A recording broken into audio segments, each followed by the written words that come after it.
yung palakpak na nakakabigay ng glory kay Lord. Okay. Good morning. Magandang umaga po. Ay, nawala. Okay. Sige, makakaupo na po tayo dahil pag ako'y nagsimula na, aray dire-diretso na. May mga ilalatag muna kasi ako dito bago ako magpatuloy dun sa mismong discussion. Kaya maganda po masimulan natin. Okay, so iintayin ko po kayo na makaupo. Ayan. Ayan. I'm so happy to see all of you. Masaya po ako makita kayo dito sa church. Ayan. Okay. Sabi po sa John chapter 10 verse 10, John chapter 10 verse 10, the thief comes only to steal and kill and destroy. But Jesus said, I have come that they may have life and have it to the full. Ang kaaway daw po ay naparito upang magnakaw, pumatay at pangwasak. Ngunit si Jesus daw po ay naparito upang bigyan daw po tayo ng buhay at buhay na masagana at buhay na kumpleto. At alam niyo po ba na faithful po ang Diyos sa kanyang salita, siya po talaga'y naparito upang magbigay ng buhay at buhay na masagana. Sino po ang nag-a-agree at na-experience ang faithfulness ni Lord patungkol sa pagbibigay ng buhay at buhay na masagana at masaya? Amen. Tayo lahat yon. Ikaw at ako ay patunay po ng faithfulness ni Lord na siya'y naparito to give us life and have it to the full. Gayon din naman, faithful din po ang kaaway, ang demonyo, ang kalaban, sa kanyang calling. Hanip sa calling no? At ano daw po yan? Ang magnakaw, ang pumatay, at ang manira. At alam nyo ba ang isang ginagamit ng kaaway para magnakaw, pumatay, at sumira? Isa po sa ginagamit ng kaaway ay worry. Everybody say worry. Ayan, sabihin mo nga dyan sa katabi mo, worry daw. Ayan, may mga masyado pa mag-alala diyan. Because worry steal, kill, and destroy one's happiness. Yung kasaya-saya mo, tapos bigla mong naalalang meron ka palang inaalala or wino-worry sa buhay, nawawala na yung happiness. Pinapatay, ninanakaw, o sinisira nito ang kagalakan ng isang tao.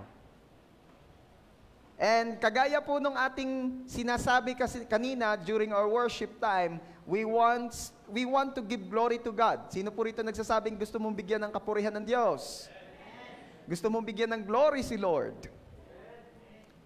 Pero gusto ko pong malaman ninyo, at ito po ang title ng pag-uusapan natin today, worry.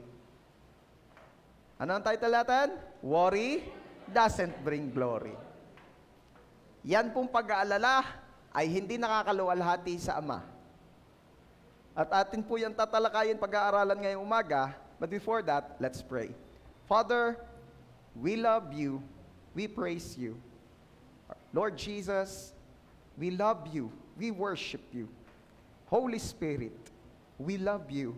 We worship you. And we thank you for your wonderful presence upon our midst today. Thank you so much, Lord, for this day. Thank you so much, Lord, sa biyayang makapag-Sunday service. We ask forgiveness sa aming mga nagawang kasalanan.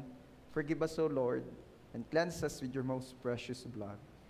And we pray, Lord, na ang pagsama niyo po, ang pagtuturo niyo po, at ang katagumpayang nanggagaling sa inyo ang aming maranasan.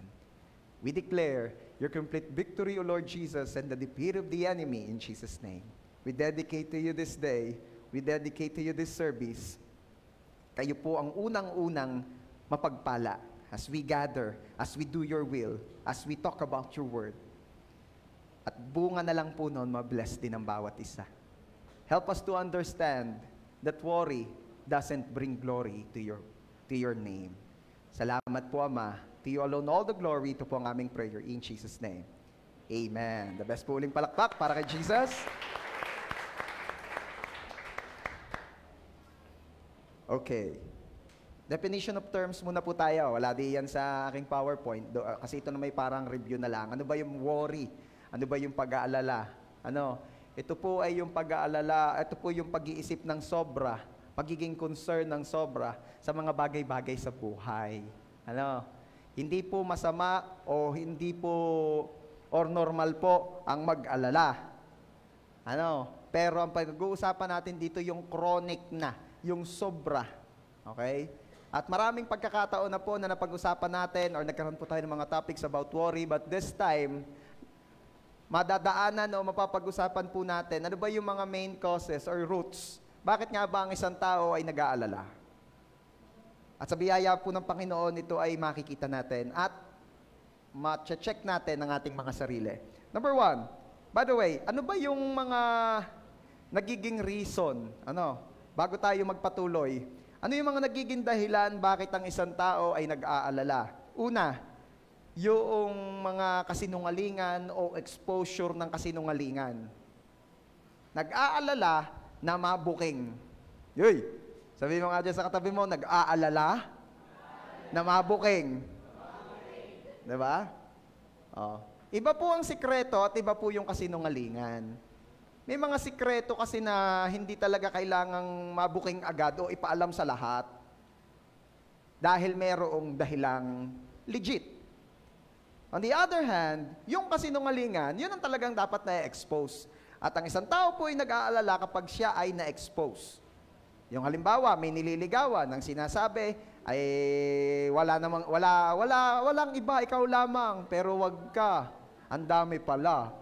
At siya'y nag-aalala na baka magka-pangipangita at magkasabay-sabay. Nag-aalala, sasabi, pare ko, bakit gay tutok na tutok niya sa cellphone mo? Mahirap na, baka marong send.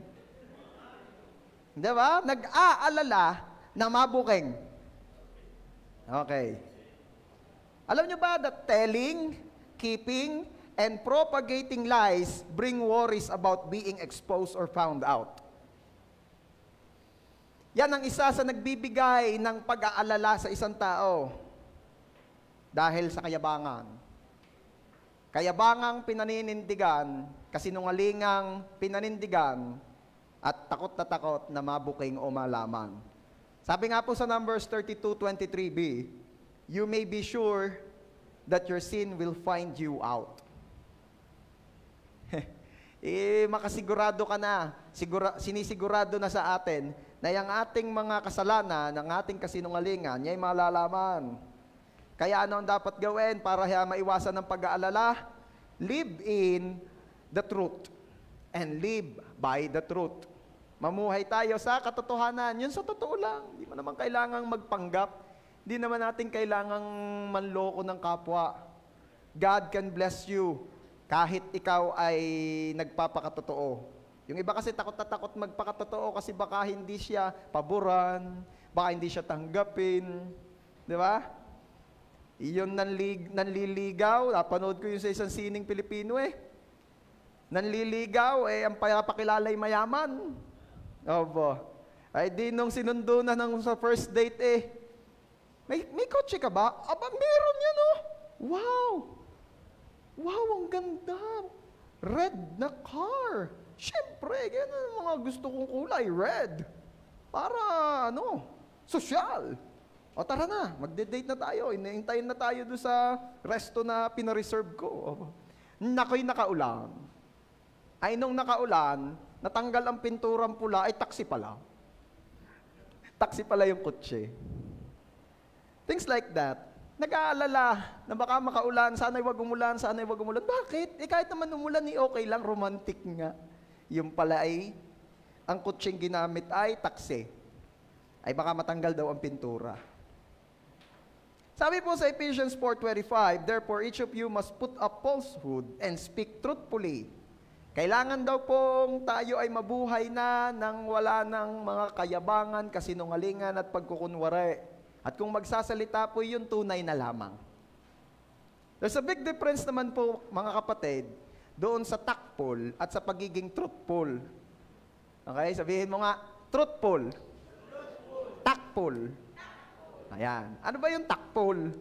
Ang tactful po ay yung wala naman ang pinipilit, masyado namang mabilis magsalita. Ang katwiran nila ay sinasabi lang nila ang totoo. Ang problema nga lamang, kahit nakakasakit na, at kahit wala na sa timing at wala na sa lugar. That's being tactful. How about being truthful? Being truthful is saying the truth at proper place, at proper timing. Diba? Kaya there's a big difference ha. Huwag mong akalain na ikaw ay truthful kung ikaw ay tactful. Ano ba, pastor, yung tactful? Yun yung tactful, yung tactless pala. Baligtad. Okay. Anyway, hindi naman yun ang topic eh. John 8:32b, the truth will set you free. Free from what? Unang-una na nga, in line sa pinag-uusapan natin, sa worry. Kasi if we're living in truth, you're free. Eh kung namumuhay ka sa kasinungalingan at lahat na lamang ng bagay patungkol sa iyo ay kasinungalingan, wala ka talagang kalayaan. Bakit? Nakakulong ka sa kayabangan mo. Nakakulong ka sa kasinungalingan mo. O tara, hatid ka na namin sa bahay ninyo. Saan ba yon? Sa Dasmariñas Village nga. So tara, doon naman tinandaan namin eh. Punta kami show. Dadaan din kami doon. Hindi na. Ako na bahala. Eh, nasan ba yung kotse mo? Nasira nga. O, ba't hindi kayo ano na lang, yung family car nyo? May sakit nga driver namin. Hindi magko-commute ka. Ngayon na nga lang uli ako makakapag-commute, excited nga ako eh. Ihatid ka na nga lang namin, baka kung mapano ka, wag na nga. Hindi lamang ayaw magpahatid, kasi baka makita kung saan talaga nakatira. Hindi sa Dasmariñas Village, kundi sa Dasmariñas Village. Ayan. Sa gilid ng Dasmariñas Village. Ayan. Ano pa? Bukod dyan sa lies and the exposure of lies, ano pa yung mga dahilan bakit ang tao ay nag-aalala? Greed or covetousness. Ano ba yung greed? Yung kagustuhan for more and more of the world, of the things in this world that brings deep worries of not having them.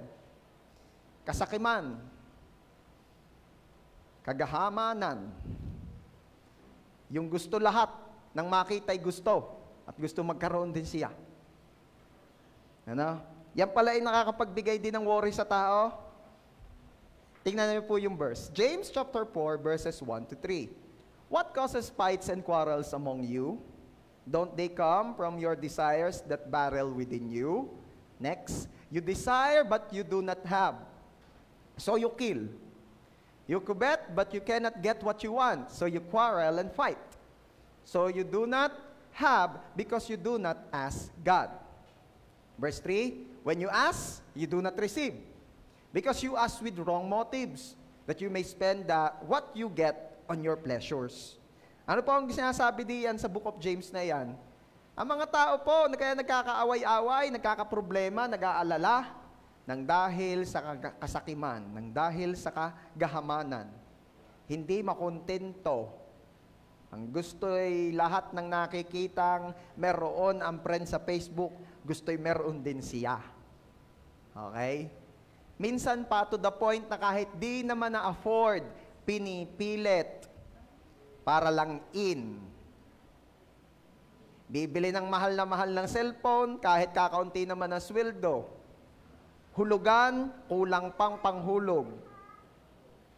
Kaya nag-aalala. Diba? Pare, ano ga? Ay, bigayan na ng first fruit. Ikaw na lamang sa life group natin ang hindi nakakapagbigay ng first fruit. Ano ang plano mo? Nag-aalala nga ako, Brad. Bakit? Hindi ko maibigay dahil kulang pa nga sa hulog ko sa cellphone ko. Eh bakit kayo kinakakuha-kuha niyang cellphone na yan eh? Makisig nga. Mahal naman. Kulang pang sinisweldo mo. Ano ba naisipan mo? Eh, wala eh. Napaibig na eh. Gusto ko i-gar na yung cellphone ko. Hindi ko na nga rin alam kung paano gagawin ko dahil kahit sumweldo ko'y kulang pa dahil madami akong na-order sa Lazada mga bagong polo. Kaya pala every Sunday bagong polo mo. Syempre, mahirap na. Okay lamang na ma-overdress ka, wag lang ma-underdress. Yun naman, under budget ka. Hindi naman halata. Anong hindi halata? Soon, halata yan. Okay? Ang nakakalungkot pati doon yan, hindi mo masunod ang sinasabi ni Lord. Dahil sinusunod ay ang gusto. Kasi maraming gusto. Pagkakakita ng maganda sa church, gusto siya rin siya maging girlfriend din. Di ba pwedeng madami? Nakakita ng maganda, ang tawag si idol. Sana makita kita idol sa Sunday. Nakakita ulit ng maganda, idol 2, idol 3, idol 4, ay siya, idolatry na. Okay. Ay 3 na daw ang idol, di idolatry. Ang tumawa, matalino. Pang matalino lang yung joke na yun. Ano pa nagkakos ng worry? Number 3, pride. Alam nyo ba na ang twin sister ni worry ay pride? Yan. Twin sister pala sila. Okay? Bakit ang pride ay reason din for somebody or someone to worry? Nag-aalala silang baka sila ay matalbugan? Nag-aalala ang may pride na siya ay malamangan? Na magmukha siyang kawawa? Na may mas magaling sa kanya? Yan. Bakit ka gagayaan? Ba't di ka magkaintindihan? Ako yung nag-aalala. Bakit? Kailangan ako pinakapogi sa church. Ano naman pinaglalaban mo? Hindi pwede. Kailangan laging ako mapapansin ni pastor na ako ang pinakapogi. Wala ka nang magagawa. Si BJ walang ka-effort. Napakapogi. Nakita mo na ka mga kuya na. Siya ka.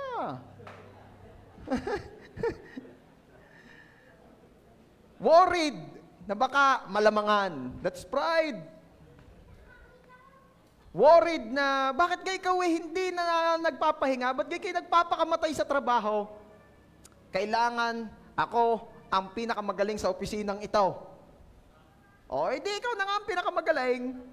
Yan. Kaya hindi ka nagumaling-galing sa migraine, sa ulcer. Dahil ikaw ang pinakamagaling. That's pride, my brothers and sisters. Sabi po sa Proverbs 29:23, a man's pride brings him low, but a man of lowly spirit gains honor. The more na nagmamataas, lalong ibinababa. Kaya the more na nagmamataas, the more na nag-aalalang mapababa, kasi talagang yun ang destination ng mga nagmamataas. Sabi nga, pag naghagis ka, ano man ang ihagis mo sa langit, babalik sa'yo. Kasi laging ang lahat ng nasa itaas, wala na silang ibang option kundi bumaba.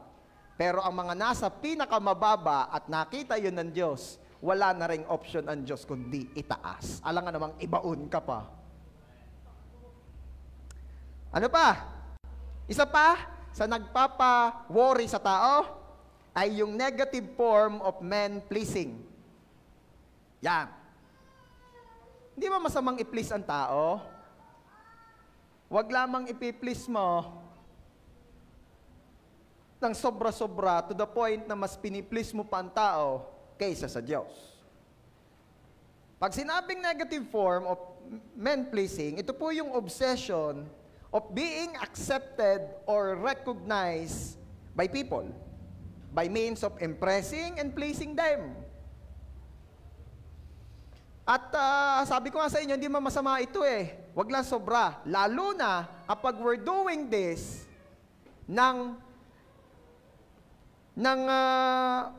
hindi na angkop sa kalooban ng Diyos. Pleasing men in ways that displeases God. Baka naman mapangiti lang ang tao kahit hindi na nasasayahan si Lord. O kaya naman, piniplease ang tao by means of pride.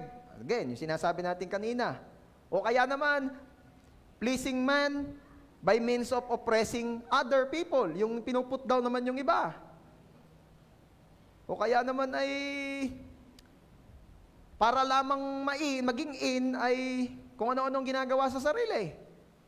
Makikihit-hit ng hindi naman dapat inihit-hit, makikiinom ng hindi naman dapat iniinom, magpapalagay ng kung ano-ano sa katawan na hindi naman dapat ilagay. O kaya naman napapokus sa mga hindi naman mahalaga para lamang maging in. Ay. Ano pa? Pwede rin namang obsession, hindi lamang sa acceptance ng tao, maging obsession sa mga standards ng world. Yung kailangan ako'y maganda. Yung kahit nasa bahay ka, abot sa kusina ang extension ng pilik mata. O yung para ako ay hindi magmukhang kawawa sa social media, kailangan nakapost lagi ang kayamanan ko. 'Di ba? Yung mga nagba-vlogger ka halimbawa, good morning guys, right now I'm here at Aristocrat just to drink my coffee for this morning. Yabang mo. 3-in-1 lang naman yan, nasa Aristocrat ka lang. Di ba? What else? Enslaving conformity to passion, trends, tradition. Ano? Yung para hindi magalit ang bibiyan na nain, ay pumayag ka na sa mga sinabay na kailangan, bago kayo pumasok mag-asawa sa bahay, pagka iniuwi na ng lalaki ang asawang babae, kakain muna kayo din sa may pinto ng kalamay, kakain kayo ng pasibol, sino may alam na? Kakain kayo ng asain, bahala na kayo kung anong gusto nyo kainin. Nagpaalipin na sa mga tradisyon na kapag tinanong mo kung ano ang eksplanasyon, ay basta sumunod ka na lang at wala namang mawawala. Sinong may sabi sa inyong walang nawawala? Nawawala ang kalayaan mong gawin ang gusto ng Diyos at ang gusto mo. Ay kung ayaw mo ganang kalamay at nakapit sa pustiso mo, kung ayaw mo ganang pasibol at nananakit ang tuhod mo,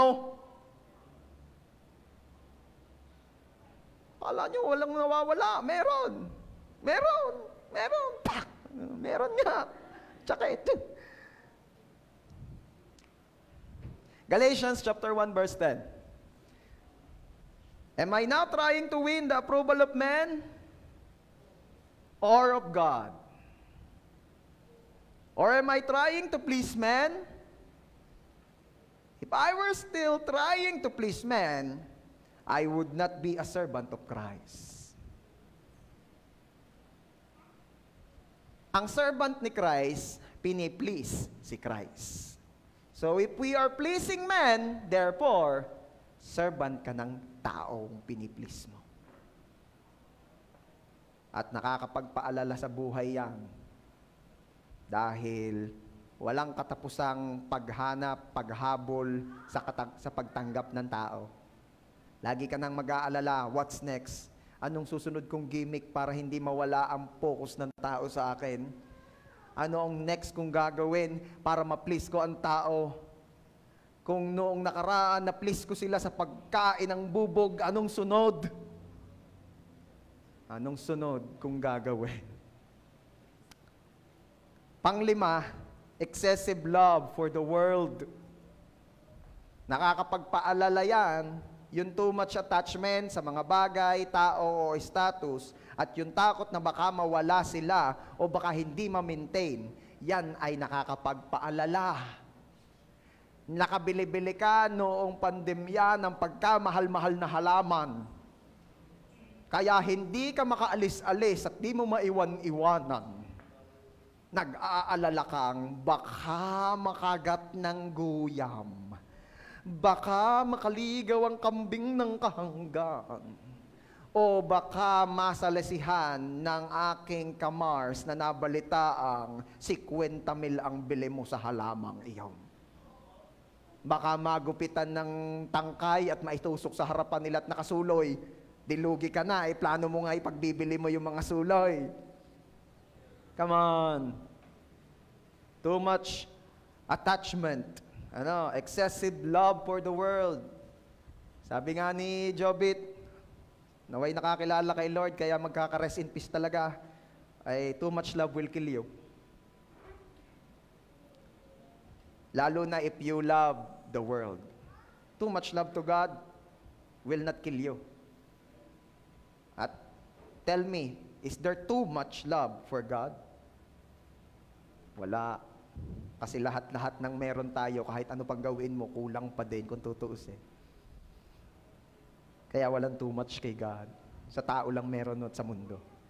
In 1 John chapter 2 verses 15 to 17, ang sabi riyan, do not love the world or anything in the world. Kalinaw, per sentence pa lang, tapos na ang pulong.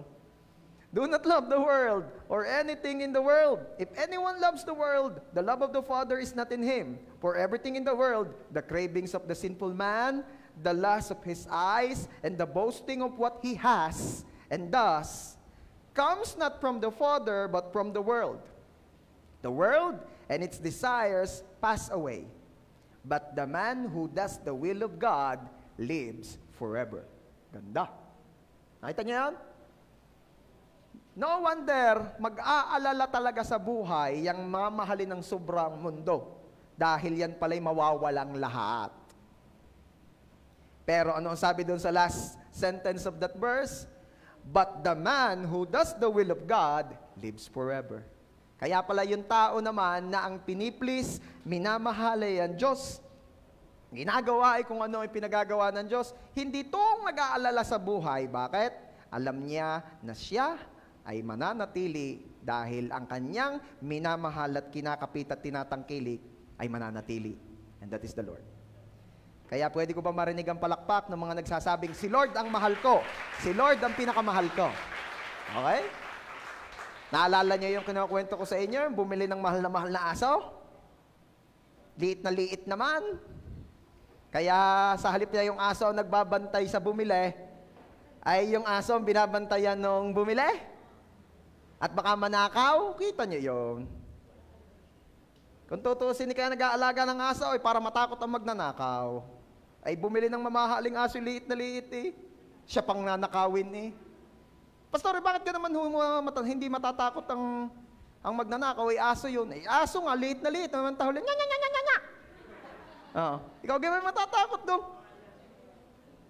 Ay, may aso diyan, iingat ka. Nasaan? Yan, nasa harap mo na.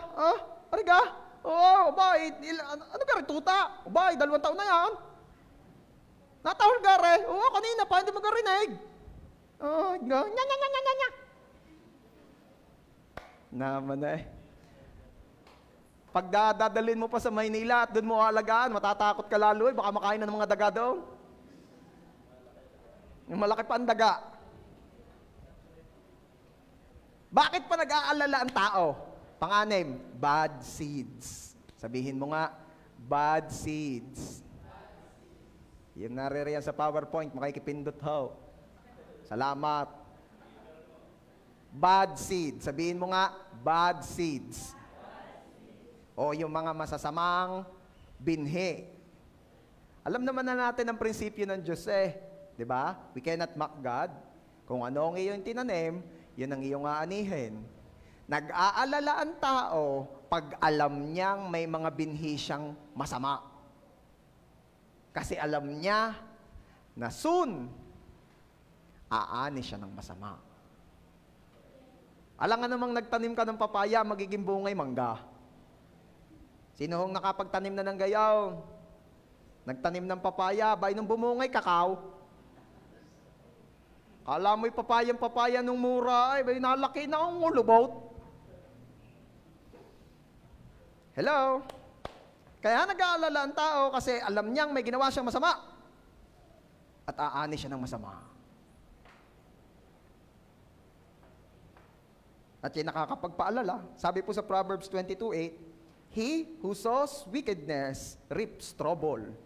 O whoever sows injustice reaps calamity. Magkaibang version natin ha. Anyway. Yan daw mga nagtatanim ng kabaitan in Jesus' name. Ay aani na ang problema. Kaya, lesson, ingat sa itinatanim. Itanim ang gustong anihin. Laging gusto'y blessing. Taas sa kamay na gusto ng blessing. Kita niyo? Oh. Ayaw namang magtanim ng blessing. Nagbigay ng 5 piso doon sa katabi. Ano are? Tanggapin mo na. Ako'y nanganalangin na ako'y magkakapagpatayo ng sariling bahay at bibili ng lupa. Itatanggapin naman na pero sa isip-isip siguro ng Diyos, talaga? Nag-e-expect kang aani ka ng bahay at lupa sa 5 piso? Ayos! Bahay ng gagamba.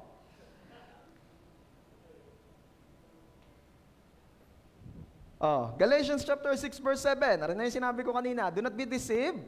God cannot be mocked. A man reaps what he sows. Alam nyo ba na yung mga masasamang tao, sila ay kaya laging takbo ng takbo at tago ng tago kahit wala namang nahabol at walang nahanap. Kasi, nature na, nasa isip na nila yon dahil they did something wrong and they're expecting return. Kaya sila tago ng tago, takbo ng takbo, wala namang nahabol, wala namang nahanap. Kasi nag-e-expect na sila ng ani sa itinanim nila. So again, ano kailangan gawin para maiwasan natin mag-alala sa bagay na ito?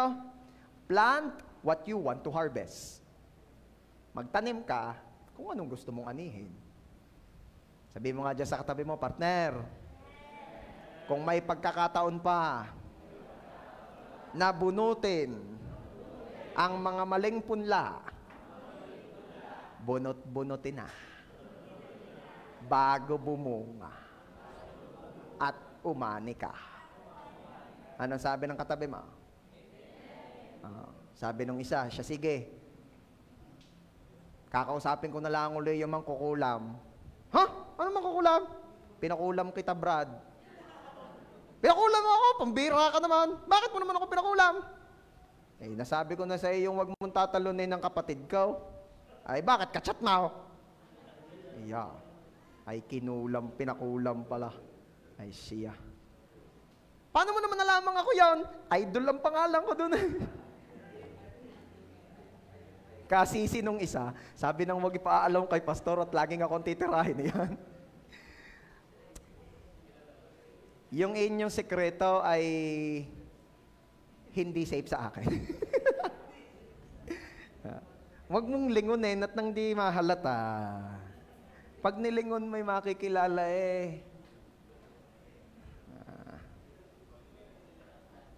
Ano pa ang nakakapagpa-worry kay Lord? Nakakapagpa-worry kay Lord. Hindi magwo-worry si Lord. Nakakapagpa-worry sa atin. Pampito, playing God. Hindi nilalaro si Lord, ha? Ilang beses ko pinag-isipan niya at baka magkamali kayo ng pagkaintindi. Hindi nilalaro si Lord. Ibig sabihin niyan, as if you are God. You're role-playing, as if you're God. Kinukuha mo ang role ni Lord. You're acting as if you're the Lord. You're acting as if you're the God. Ano ibig sabihin nun? You're acting as if you're the protector of your family. Paano ikaw talaga, hindi pastor, sadyang kaya ako hindi toong nag-aalis sa bahay dahil talagang gusto ko ikasama lagi ako ng aking mag-iina. Ako nag-iingat sa mag-iina ko. Talaga lang, lagi ka pa nga kauna-unahang nakakatulog. Hilik pa. Ikaw talaga nag-iingat? Hindi ikaw. Mabilis naman po ako magising. Mabilis ka rin makatulog uli. Paano mong naingatan ng mag-ina mo nung gayong larangan? Samantalang sinabi ng iyong asawa, sama-samahin yung anak mo at patulugin mo. Nung pinasok ka sa kwarto, ikaw ang pinatutulog ng anak mo. Paano mangyayaring ikaw ang nag-iingat? It is the Lord that protects our family. Amen? Sino nagsasabi rito, si Lord ang nag-iingat ng kanyang sambahayan?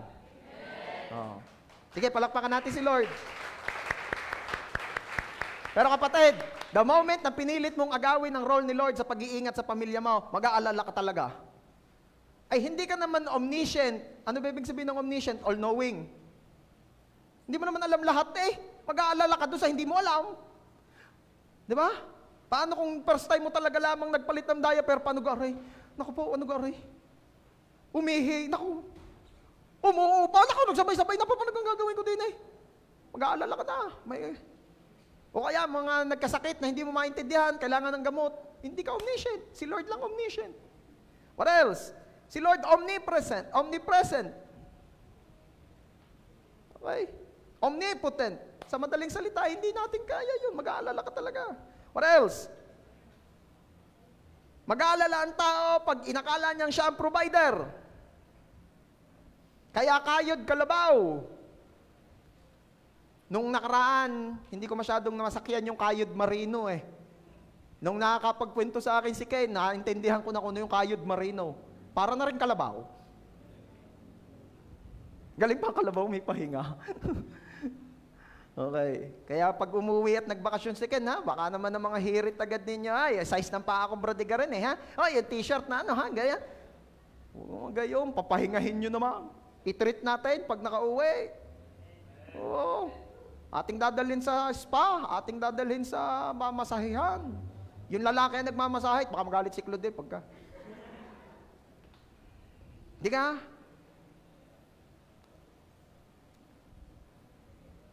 Akala kasi, kaya sobra-sobra ang effort, ay dahil akala siya ang provider.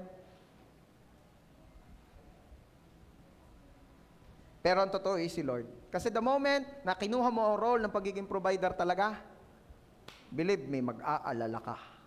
Sabi po sa Psalm 23, 1 and 2, "The Lord is my shepherd, I lack nothing, or I shall not be in want.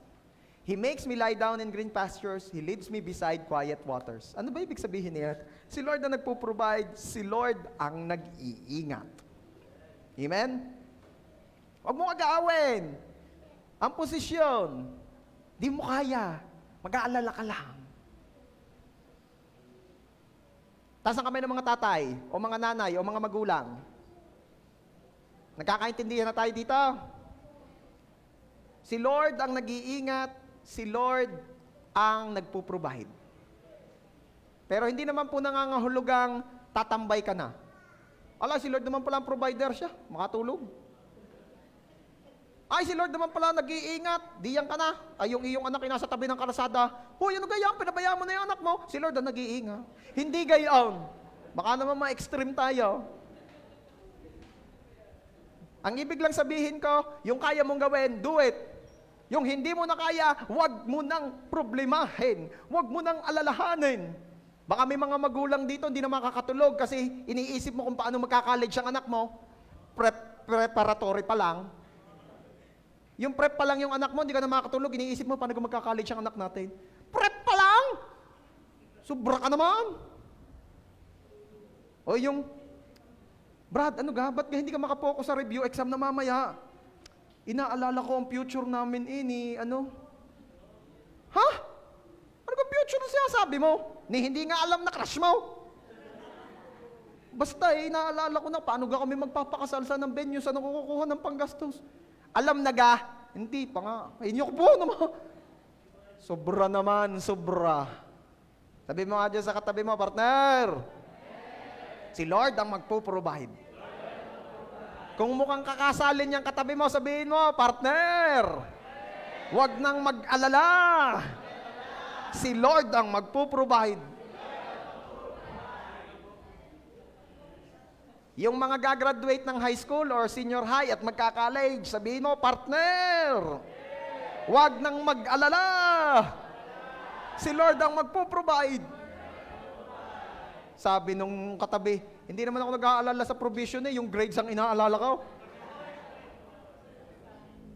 Ibang topic yun. Ano pa? Isa pang nakakapagbigay ng worry sa tao, yung sakit, yung karamdaman. Taas ang kami ng mga nanay. Yan. Ako may maganda experience dyan eh. Sa bahay po, meron akong kwento. Sa bahay po, pag nagkakasakit po yung mga anak namin, ang akin pong asawa, lagi nagre-request ipag-pray ko yung mga anak, yung anak namin may sakit. Bawa si Queen o si Elise, pag-pray mo. Eh di pag-pray ko naman, Lord, by your stripes, Queen is completely healed na. Maya-maya, sasabihin na naman, mahal, ipag-pray mo naman. Naipag-pray na. Pag-pray mo na nga. Pag-pray ulit. Madaling araw at may lagnat, gigising, pag-pray mo naman si Queen. Ano ko naman yun ay pag-pray na eh. Ay, ewan ko, yung mga husband diyan, pag hindi ninyo sinunod ang asawa ninyo, ano mangyayari? Di ka? Ikaw naman ang lalagnatain, sigurado. Di sumunod ka na lamang. Ako naman, parang nagko-conflict sa puso ko. Gusto ko sundin ang asawa ko. Pero sa isip ko at sa puso ko, nakakahiya naman kay Lord. Yung naman na ipag-pray na ng minsan, ulit-ulitin. Ay di nakuha ko ng technique. Yung mga sumunod na prayer, thank you na. At di sa una, by the stripes of Jesus, Queen is completely healed. Pag sinabi, mahal, ipag-pray mo naman si Queen uli. Okay, Lord, thank you po because by your stripes, Elise is completely healed. Thank you na. Hindi na. Ito yung kinonsulta ko doon sa mga kapastoran at meron kaming common denominator. Gayon daw sadya. Sabi nung isa yung isa pastora, yung aming katabi. Sabi nung isa, sumunod na lang kayo at nang walang kagulaw. attorney ng mga kababaihan. Gayon ka rin kayo? O hindi nyo pinagpe-pray? May paracetamol naman. Ang pananampalataya ko ay nasa Calpol. Ang pananampalataya ko ay nasa Tempra. Naman. Ipag-pray. Kayang-kaya niyong ipag-pray. Believe me. Exodus 15:26, I am the Lord who heals you. Si Lord po ang manggagamot. Okay? Yan ang dadalhin sa manggagamot. Baka naman may nagdadala pa rito sa manggagamot. Nakagat ng lamok. Pinadala sa manggagamot. Ang sabay, nanuno. Bakit? Nagkapunso sa braso, pantalaang naman? Kahigpit naman ang punsong iyon sa braso tumubo. Baka kung saan-saan nyo pa manggagamot dadalhin. Si Lord ang manggagamot. Hindi ko naman humakita si Lord. Di ka representative, ipag-pray mo. Kay pastor po, paano ko si pastor itulog na? Hindi po siya mabuting pastor. Di ikaw magpastor at wag ka matulog. May tumawag daw sa isang pastor hating gabay. Pastor, tulungan niyo po ako, laki po ng problema ko. Sabi nung pastor, ano gang problema mo? Talagang mukhang malaki nga. Nga na may alas 10:30 na. Tulungan niyo po ako, ang akin pong asawa, nang bababae.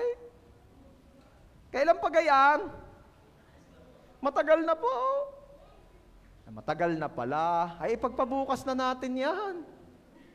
Talaga lang ako yung antok na. Pagpabukas na natin yan. Pastor, hindi malaki po problema. Iyan ba't pagpapabukas niyo pa? Siya, sige sister, garin Nananampalataya ka gang pag ako'y nagdeklarang magbabait ang asawa mo, ibabait na rin nga siya sa oras na ito at bukas iayos na. Hindi po. Siya bukas na. Hindi ka rin naman maniniwala. Hindi ka rin naman mananampalataya. Hindi tayo matulog na, pinupuyat mo lang ako. Tumawag ulit, pastor, talaga pong, siya, sister, pag hindi tumigil, ikaw ibablock ko na. Joke lang po yan. Ayan. Ano pa? Nag-aalala dahil akala siya ang nagbibigay buhay. Oo, mahirap lalo yung life giver. Yung dahil sa akin. Nakarinig na kayo ng gayon? Kayo huwag kayong kung ano-ano sinasabi. Kung hindi dahil sa akin, hindi kayo makakakain. Talaga, hawak mong bibig ko. Talaga, nasa iyong dila ko. Kung hindi dahil sa akin, wala kayong makakain. Talaga? Ikaw kinakain namin. Acts 17:25. He, or God, Himself, gives all men life and breath and everything else. Kay Lord galing. Kay Lord galing lahat. Wala kang maipagmalaki. Huwag kang manunumbat sa kamag-anak mo nang dahil sa iyo kaya sila'y kumakain. Hindi. Si Lord. Hindi ikaw. Mag-aalala ka pagka yan ang iniisip mo. Dahil the moment na hindi mo na kaya mag-provide, mag-aalala ka na. Okay. It is the Lord. Siya ang keeper, giver, custodian of the future. Yung iba kasi inaalala naman ay future. Kagaya ng sinasabi ko kanina. Pero ano ang plano, ang pangako ng Diyos? Jeremiah 29:11, "For I know the plans I have for you, says the Lord. Plans to prosper you and not to harm you, plans to give you hope and a future." Hawak ni Lord ang future mo. Huwag ka mag-alala. Sabi mo nga dyan sa katabi mo, hawak ni Lord ang future ko. Sabi mo dyan sa kabila, hawak ni Lord ang future ko. Yung isa sabi, hawak ni Lord ang future natin. Ha? Natin? May natin? That's the one. Okay. Pastor, hindi ko pa talaga mapigilan na mag-alala about sa mga concerns ng buhay ko at sa mga concerns ng mga mahal ko sa buhay, about their health, their safety, their provision, their well-being, their life, and their future. Hindi ko po talaga maiwasang mag-alala. Ganito ang gawin mo, kapatid. Sige, pakita nyo. Do your best, but leave the rest and the results up to God. Di gawin mo kung ano yung kaya mo. Gawin lang natin kung ano yung kaya natin. And the rest, make way or give way for God's miracles. Sabi nung isa, walang himala. Wala nang himala ngayon. Alam niyo po ba hanggang ngayon, ang Diyos ay hindi nagbabago mula noon hanggang ngayon. Siya ay Diyos na katulad pa rin nung kahapon, ngayon at magpakailanman. At siya ang Diyos ng himala at hanggang ngayon siya ay naghihimala. Pero ang himala po ay nararanasan lamang ng mga taong nag-give way sa Diyos para maghimala sa buhay nila. So if you're acting and living as if you're like God, you're God, talagang di mo na makita ang himala. Kasi himala na, kine-claim mo pang ikaw ang may gawa. Naghimala na si Lord. Sabi, hindi, dahil sa akin, dahil sa sipag ko, dahil sa dugot pawis ko, dahil ako'y masipag, ako'y nag-aral. Ikaw na. Siya, buhay ang patay. So ano kailangan gawin? Do your best, but leave the rest and the results up to God. Mga kapahinga ka, kapatid, hindi ka na mag-aalala. Pastor, paano nga po pag hindi nangyari? O paano nga po pag nangyari? Ang laki yung problema mo. Give it to God. Ano? Papakita pa ulit ako sa inyo. Pakita mo, Biber. Basa. 1, 2, 3. Basa. If God likes to do something, no one can stop Him. Sino naniniwala daw? Pag may gustong gawin ng Diyos, walang makakapigil sa Kanya. Ari pa, yung isa, basahin din natin. 1, 2, 3, go. If God does not like to do something, no one can force Him. At kung ayaw talaga ni Lord, walang makakapilit sa Kanya. Kaya wag ka nang mag-alala. Pag naipag-pray mo na kay Lord si sister, naipag-pray mo na kay Lord si brother, at nag-thank you ka na, intayin mo na lang maghimala ang Diyos. Hindi yung Lord, parang awa niyo na, siya lang po talaga ang mahal ko. Siya lang po talaga kukumpleto sa buhay ko. Siya lang po talaga makakapuno sa puso kong ito. Ano sasabihin ni Lord? Idolatry na yan, anak eh. Parang ang mga sinasabi mo, ako yun na, hindi naman na siya. Basta Lord, gawan niyo na lang paraan. Lord, siya lang talaga ang gusto ko. After 2 months, Lord, magbago na pala, si sister na pala yung gusto ko. Lord, gawan na paraan.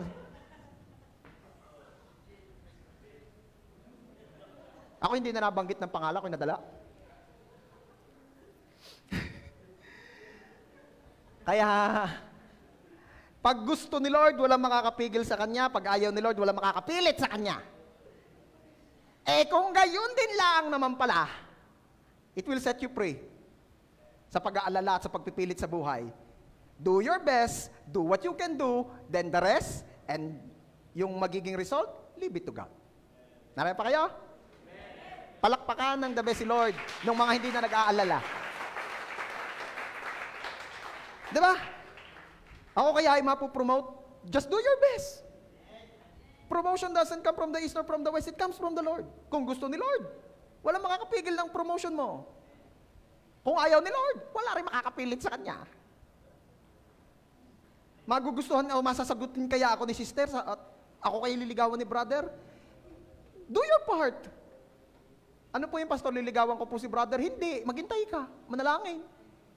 Hindi pwede maligaw ang babae, humayos ka. Review sa Genesis. Paano nilikha ang babae? Pinatulog ang lalaki. Kinuha ang kanyang tadyang at ginawang babae, at ginising ang lalaki at yung babae ibinigay sa lalaki. Sabihin mo nga, ibinigay. Babae, ibinibigay ka ni Lord kay lalaki. Hindi ikaw magbibigay ng sarili mo. Lalaki, anong ginagawa mo? Si Lord, anong tutulog? Bakit nga gayon? Bihira po yung naririnig ninyo yung babae tulog ng tulog sa bahay. Kadalasan yung lalaki. At nahuhuli talaga ang isda, hindi sa buntot, kundi sa bibig. Okay. Ano pa nga ang sinasabi ko? Ang lalaki, ano naman gagawin mo? Hindi ka mamumuwersa, hindi ka mamimilit. Ang Diyos ang nagbibigay. Babae, ibibigay ka ni Lord sa lalaki. Lalaki, ang Lord ang magbibigay sa iyo ng babaeng para sa iyo. At isa lamang pong tadyang ang kinuha. Hindi maraming tadyang. Alam niyo naman ang bilin ko diyan. Pag marami ang tadyang na gusto mo, tadyak ang aabutin mo. Okay. Salangang idol. Hindi pwedeng idol 2, idol 3, kasi pag tatlo na, idol at 3. Okay. Matthew 6:26. Malapit na pa ako matapos. Look at the birds of the air, sabi ni Lord. They do not sow or reap or store away in barns, and yet your heavenly Father feeds them. Are you not much more valuable than they? Aray, tuwing nababasa ko, ako'y nahihiya kay Lord sa mga pagkakataong ako'y nag-aalala sa buhay ko, para sa aming mag-asawa, para sa aming mga anak, para sa church. Nakakahiya. Kasi real talk na ni Lord. Ano sabi ni Lord diyan? Yung mga ibon, walang kamuwang-muwang, ay aking pinuprovide ang pangangailangan. Alin nga mas mahalaga? Ikaw o yung ibon? Tunay naman. Magkano yung sisiw na di kulay sa pagpista? 20. Ang halaga mo, gay ba? 20 o less than pa? Papayag ka? Ha? Papayag ka si Ivan? Ikaw ay gagawin ko ng alipin sa amin, 20 lang bayad ko sa iyo. Payag yung girlfriend ano kayo? Hindi. Nagulat din siya, ba't ba ako napatango? Hindi, kasi nakaset talaga siya yung nakaset yung girlfriend na kung anong gusto ni Lord. Diba? Kung anong gusto ni Lord. At biglang sinabi ng Diyos, dalhin mo ang pinakamamahal mong si Ivan sa lugar na ituturo ko. At ihandog mo siya sa akin. Ano sasabihin kaya? Pwede kong yung kuya?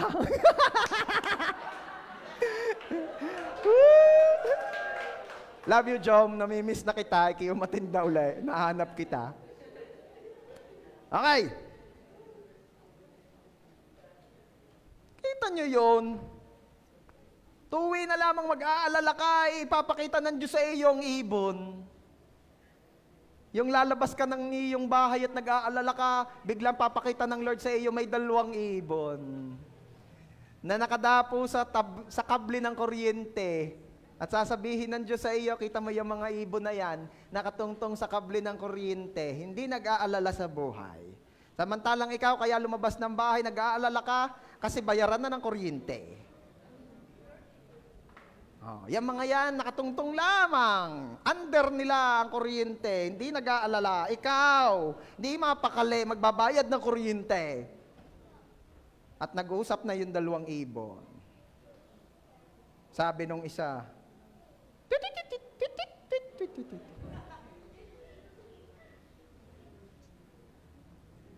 Translation. Tingnan mo yung si ate, mukhang nag-aalala sa buhay. Sabi nung kausap na ibon. Tweet. Translation. Oo nga, parang walang ama sa langit kahigpit naman noong. Kita mo ko naman yan, dahil pa natin hindi tayo nag-aalala, samantalang tayo wala namang kamuang-muang, hindi tayo nagtatanim, hindi tayo nagtatrabaho. Pero, kita mo naman, hindi tayo nag-aalala dahil may tatay tayo sa langit. At sumagot yung isang ibon.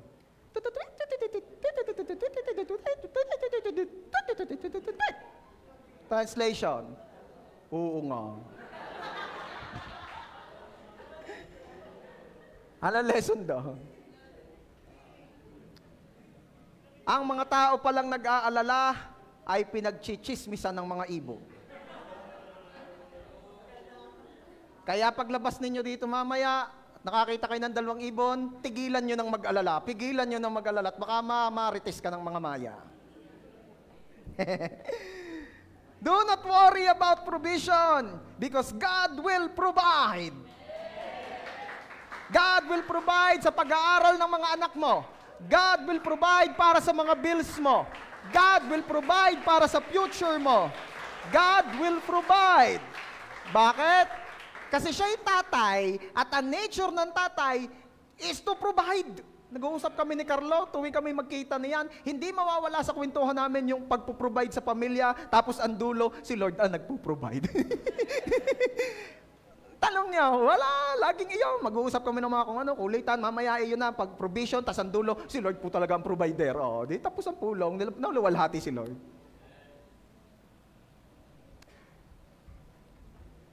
Ano ba? Matthew 10:29, are not 2 sparrows sold for a penny? Kung pagkakamura pala ng ibon, 2 eh. 2 ibon, 2 maya para sa 1 pira. Hindi pa naka-20. Yet not one of them will fall to the ground apart from the will of your Father. And in verse 31, so don't be afraid, you are worth more than many sparrows. Grabe. At alam niyo ba that worrying does not accomplish anything good? And worrying does not add a single hour to life? May na-accomplish bang magandang bagay ang pag-aalala? Wala. May nadagdag ba sa buhay mo nang dahil sa pag-aalala? Wala. Matthew 6:31-32. So do not worry, saying, what shall we eat, or what shall we drink, or what shall we wear? For the pagans run after all these things, and your heavenly Father knows that you need them. Do not worry about provision simply because God knows what you need. Even before you ask Him. Kahit bago mo pahingin, alam na ni Lord ang kailangan mo. Talaga po, Lord, bago ko hingin si brother, alam na ni Lord na siya ang kailangan ko? Hindi. Alam ni Lord na kailangan mo ng kasama sa buhay. Not necessary and not specifically si brother. Mapwera na lang nakatsamba ka, siya talaga. Do not worry about provisions. If God clothes the grass, He will clothe you. Nag-aalala kung ano isusuot sa linggo. Basta suot mo yung malinis at hindi sira, ayos na yun. Yung iba nga, sira pa eh. God knows your needs more than you know. Seek God first and all your needs will follow. Oo nga naman. Unahin mo si Lord at talaga namang si Lord na magbibigay sa iyo ng mga kailangan mo. Kaya wag mo nang alalahanin ng bukas dahil yan ay business na ni Lord. Sabihin mo dyan sa katabi mo, ang sagot mo.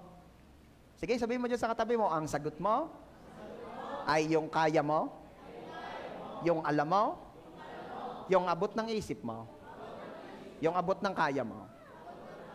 The rest, si Lord nang bahala dyan. Pag ganyan na mindset mo, maliles ang pag-aalala sa buhay. Pag di na aya, di na abot na re, si Lord nang bahala diya. So, as we end, let me ask you, church, what are your worries? Ano mga alalahanin mo? Ano ang mga kadahilanan o mga ugat ng pag-aalala mo? Ito sasabihin ko sa iyo, Proverbs 3:5-6. Trust in the Lord with all your heart, and lean not on your own understanding. In all your ways acknowledge Him, and He will make your paths straight. And in Psalm 39:7, ang prayer ko, ito rin ang maging bukang bibig mo at tibok ng puso mo. Basahin nga natin, Psalm 39:7, 1-3, go. But now, Lord, what do I look for? My hope is in you. Lord, ano pang hahanapin ko?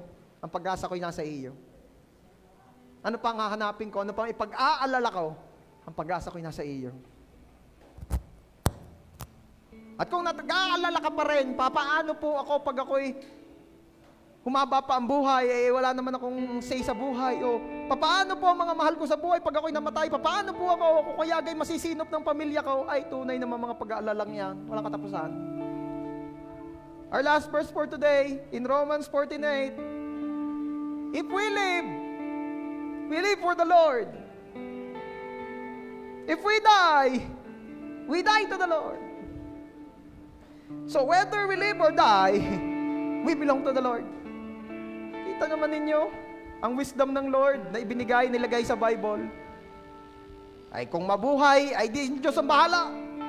Kung mamatay, Diyos pa rin ang bahala. Ano ka naman kaya mga ating gawin? Wala naman eh. Huwag ka nang tuong mag-alala. Diyos ang bahala sa iyo. Sa Diyos ka. Ano sabi diyan sa verse? Mabuhay at mamatay, sa Diyos tayo. Sa Diyos tayo. Nothing to worry. And as we end, church, I want you to stand up. Tatanungin ko ulit kayo. After ng lahat ng ating napag-aralan at napag-usapan, tingin mo, nakakabluwalhati ba sa Diyos ang pag-aalala? Nakakapagbigay ba ng glory kay Lord ang worry?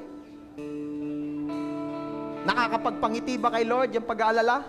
Samantalang ang linaw-linaw na sinabi sa Bible, for without faith, it is impossible to please God.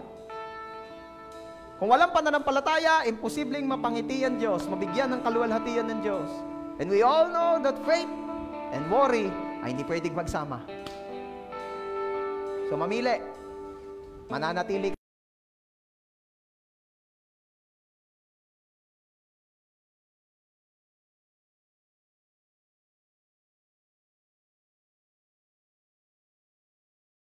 incense arise. Ano yun?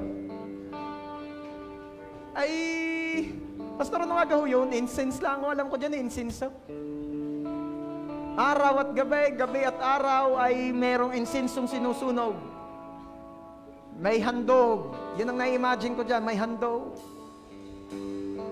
Yung iba naman nasabi, pastor, yan yung worship namin. Yung habang kumakanta kami kay Lord, yan yung nagsisilbing parang incense.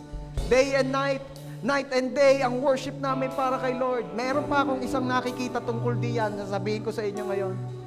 That every time you're not worrying in life, that every time that you're putting your hope to God, that every time you're saying, Lord, I put my hope in you.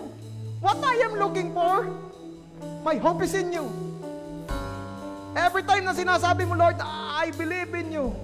I believe that you will provide. I believe that you will protect us. I believe that you will heal me. I believe that you are able. I believe that you are almighty. I believe that you are God. I believe that you are in your throne no matter what happened to me. Tuwing sinasabi mo yan, tuwing pinararamdam at pinararating mo yung kay Lord, tuwing yun ang nasa isip mo, ito ang nangyayari. Day and night and day, as you put your trust to God, there is an incense. May nagbibigay ng luwalhati sa Diyos tuwing nananampalataya ka kay Lord. May nagbibigay ng luwalhati sa Diyos tuwing ibinibigay mo ang pag-asa mo sa Diyos. Yan ang sinasabi ng kantang yan. So pwede ba ngayong umaga, lahat ng inaalala mo, turn it into worship and offer it to Him right now. Lord, yung future ko, di ko na inaalala, pinagkakatiwala ko na sa iyo. Lord, yung sakit, yung karamdaman ko, o ng mahal ko sa buhay, pinagkakatiwala ko na sa iyo. Lord, yung mga bayarin ko, Lord, I know you will provide. Pinagkakatiwala ko sa inyo. Let incense arise. As you believe, as you put your trust, as you put your hope to God, let incense arise. Let incense arise. Oh, we worship you. Day and night, night and day, let incense arise. Oh, we believe in you, Lord. Day and night, night and day, let incense arise. Oh, Day and night, night and day, let incense arise. habang nananampalataya kami, Lord, that you will provide. Habang nananampalataya kami, Lord, that you will protect us. habang nananampalataya kami, Lord, that you are able. Oh Lord, receive the glory. Receive the glory. We believe in you. We believe in you. Day and night, night and day, you incense your hands. Day and night, night and day, you incense your hands. Day and night, night and day, you incense your hands. Day and night, night and day, you are worthy of it all. Yes, you are. You are worthy of it all. For from you are all things, and to you are all things. You deserve the glory. You are worthy of it all. You are worthy of it all. Yes, you are, Lord. You are worthy. You are worthy of it all.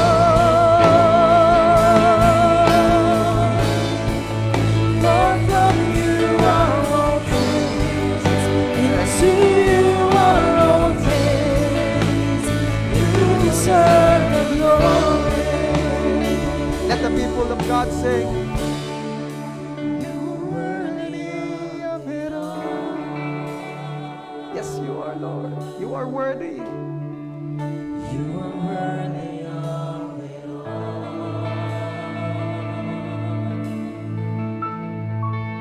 For from you are all things, and to you are all things. You deserve the glory. You deserve the glory. Lahat na nagsasabing si Lord ang bahala sa kanyang buhay.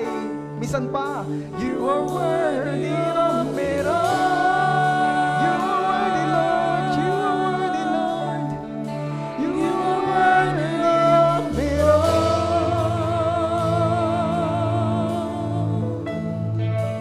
For from you are all things, and to you are all things.